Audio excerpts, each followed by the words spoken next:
Starting में एक फूल को आसमान से नीचे गिरते हुए दिखाया जाता है, जिसे एक बुढ़िया औरत देख लेती है और जब वो उस फूल के पास जाती है और उसे टच करती है तो वो बूढ़ी से जवान बन जाती है। इसके बाद में उस राज्य के राजा को दिखाया जाता है जिसकी वाइफ प्रेग्नेंट होती है और वो अचानक बहुत ज्यादा बीमार हो जाती है। उसे उस जादुई फूल की आवश्यकता होती है। अगर उसे पानी में मिलाकर उसे पिला दिया जाए तो वो ठीक हो जाएगी। सैनिक पूरे जंगल में उस फूल को ढूंढने लग जाते हैं। फाइनली वो फूल उन्हें मिल जाता है। वैसे तो वो बूढ़ी औरत उस फूल को छुपा के रखती है, लेकिन फिर भी वो गलती से उन्हें दिख जाता है। वो सैनिक उस फूल को तोड़कर महल में ले जाते हैं और रानी को पानी में मिलाकर वो फूल पिला दिया जाता है। इसके बाद में रानी बिल्कुल ठीक हो जाती है। कुछ ही दिनों के बाद में रानी को एक लड़की होती है जो कि बहुत ही ब्यूटीफुल होती है और उसके सुनहरे बाल भी होते हैं। एक दिन प्रिंसेस सो रही होती है तो रात में वही बूढ़ी औरत उसके पास आती है और उसके बालों को हाथ लगाकर कुछ बोलती है, जिससे वो बूढ़ी से जवान हो जाती है। वो उसके बालों को काट कर अपने साथ ले जाने लगती है। जैसे ही वो बालों को काटती है तो वो फिर से बूढ़ी बन जाती है। इसके बाद में वो उस प्रिंसेस को ही उठाकर अपने साथ ले जाने लगती है। जाते समय उसे सैनिक देख लेते हैं। वो प्रिंसेस को महल से बहुत दूर जंगल में एक ऊंची मीनार पर ले जाती है। वहीं पर उसका पालन पोषण करती है और उसका नाम रूपांचल रखती है। ये मीनार ऐसी मीनार होती है जिसकी कोई सीढ़ियां नहीं होती है, सिर्फ एक छोटी सी खिड़की होती है।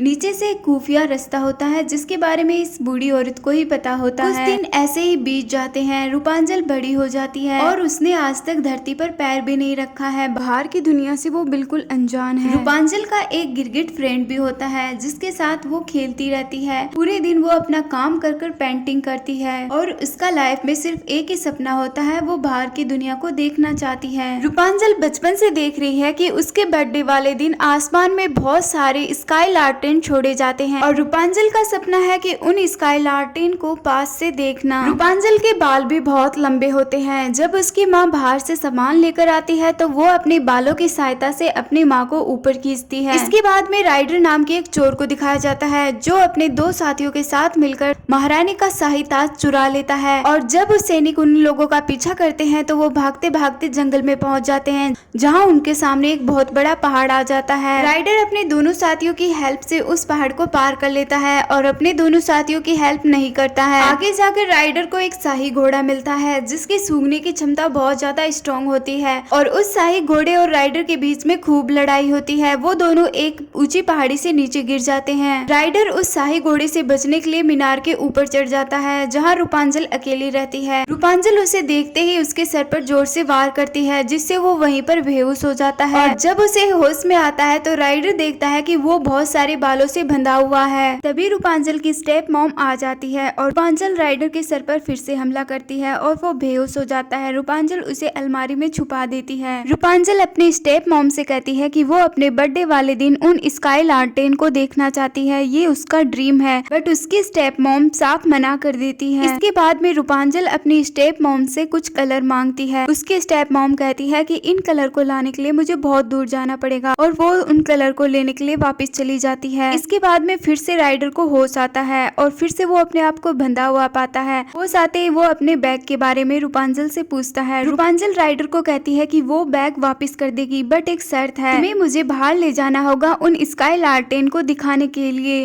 राइडर इसके लिए साफ मना कर देता है क्योंकि राजा से उसकी दुश्मनी हो चुकी है। अगर वो वहाँ गया तो सोल्जर उसे पकड़ लेंगे। रूपांचल कहती है कि ये बैग तभी मिलेगा जब तुम मुझे बाहर लेकर जाओगे और राइडर भी इस समझौते के लिए तैयार हो जाता है। रूपांचल राइडर के साथ पहली बार मीनार से नीचे उतरती है और वो इस फ्रीडम को पाकर बहुत ज्यादा हैप्पी होती है। रूपांचल की स्टेप मॉम को रास्ते में शाही घोड़ा दिख जाता है और उसे डर होता है कि कहीं ये सैनिक मीनार के अंदर ना चली जाएं। इसलिए वो तुरंत मीनार के पास जाती है और रूपांचल को आवाज देती है, बट रूपांचल कोई रिप्लाई नहीं करती। तो वो मीनार के खुफिया रास्ते से मीनार के ऊपर जाती है और वहाँ जाकर देखती है तो कोई नहीं होता है। इसके बाद में वो रूपांचल को ढूंढने लग जाती है।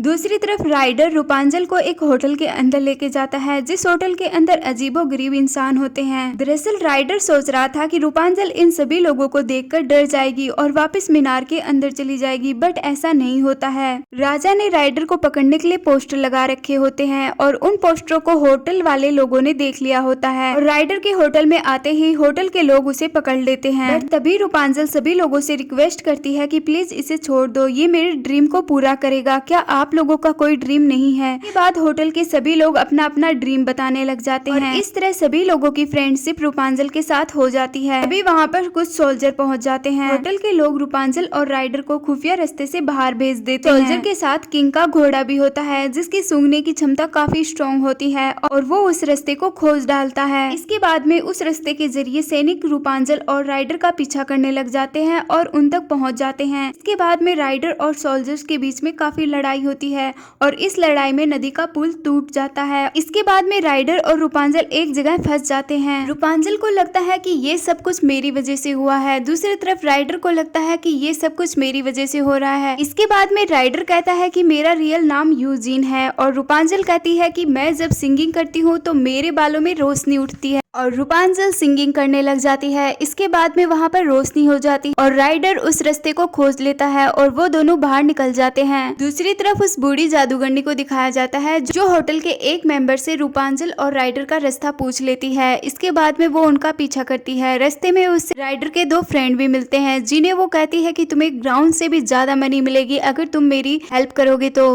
राइडर के दोनों फ्रेंड उस बूढ़ी जादूगरनी के साथ समझौता कर लेते हैं। राइडर और रूपांजल एक जगह पर बैठे होते हैं। राइडर के हाथों में चोट लगी होती है तो रूपांजल अपने बालों से उसकी चोट को सही कर देती है। ये सब कुछ देखकर राइडर थोड़ा डर जाता है। जब राइडर लकड़ी लेने के लिए दूर जाता है तो पीछे से वो बूढ़ी जादूगरनी रूपांजल के पास आ जाती है और उसे अपने साथ चलने के लिए बोलती है बट रूपांजल साफ मना कर देती है। इसके बाद में वो बूढ़ी जादूगरनी रूपांजल को वो ताज देती है और बोलती है कि ये सब कुछ ये इस ताज के लिए कर रहा है। ये एक लालची इंसान है, तुम्हें उसका टेस्ट लेकर देखना चाहिए। अगर वो उस टेस्ट में पास होता है तो तुम उसके पास रह सकती हो। और रूपांजल अपनी माँ की ये बात मान लेती है। इसके बाद में रूपांजल और राइडर को रास्ते में शाही घोड़ा मिलता है। शाही घोड़ा राइडर को अपने साथ ले जाने लगता है लेकिन रूपांजल शाही घोड़े से भी फ्रेंडशिप कर लेती है। इसके बाद में राइडर रूपांजल को लेक के पास लेके जाता है जहाँ से वो स्काई लाइटेन के नजारे का आनंद उठाते हैं। थोड़ी देर में वहाँ पर राइडर के दोनों फ्रेंड आ जाते हैं। राइडर रूपांजल को कहता है कि मैं उन्हें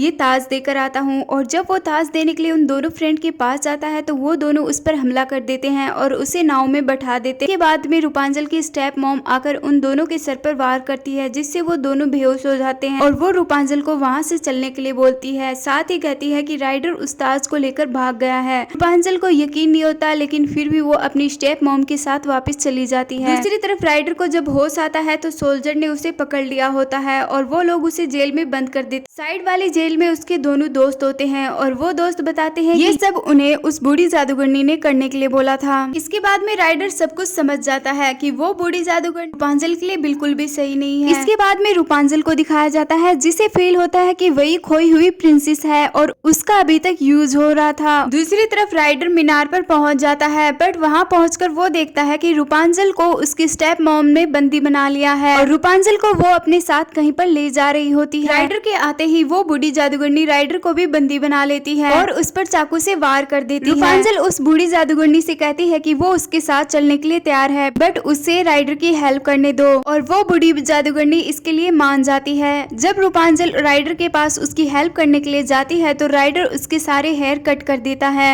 और इससे रूपांजल के बालों का जादू फिनिश हो जाता है और वो बूढ़ी औरत अपने असली रूप में आ जाती है और मीनार से नीचे गिरने की वजह से उसकी मौत हो जाती है। दूसरी तरफ राइडर की सांसें चलनी बंद हो जाती है। रूपांजल रोने लग जाती है। जब रूपांजल के आंसू राइडर की स्किन पर गिरते हैं तो वो फिर से जीवित हो जाता है। इसके बाद में रूपांजल अपने रियल पेरेंट्स के पास जाती है। मूवी के लास्ट में रूपांजल और राइडर की शादी की जाती है।